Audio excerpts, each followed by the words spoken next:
Welcome friends. आज मैं आपको कुछ इंस्पिरेशनल स्टोरी सुनाने जा रही हूँ, तो चलिए सुनते हैं। एक लड़का अपने परिवार के साथ रहता था। उसके पिता जौहरी थे। एक दिन उसके पिता बीमार पड़ गए। धीरे धीरे उनकी हालात बिगड़ती गई और अंत में उनका निधन हो गया।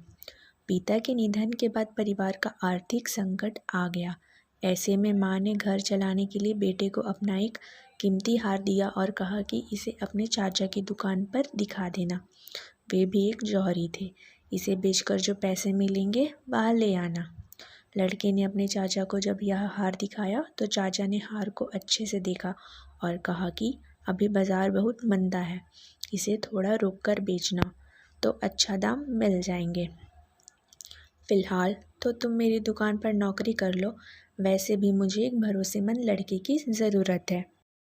लड़का अगले दिन से दुकान का काम सीखने लगा। वहाँ उसे हीरो व रत्नों की परख का काम सिखाया गया। अब उस लड़के के घर के आर्थिक स्थिति की समस्या नहीं रही।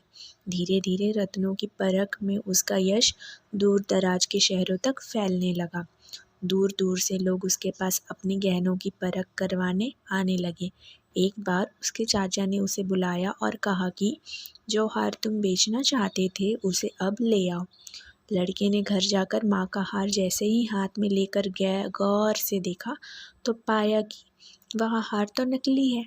वह तुरंत दौड़कर चाचा के पास पहुँचा और उसने पूछा कि आपने मुझे तभी सच क्यों नहीं बताया जब मैं इस हार को बेचने आया था। इस पर चाचा ने कहा कि अगर मैं तुम्हें उस समय सच बताता तो तुम्हें लगता कि संकट की घड़ी में चाचा भी तुम्हारे कीमती हार को नकली बता रहे हैं और तुम मुझ पर यकीन नहीं होता।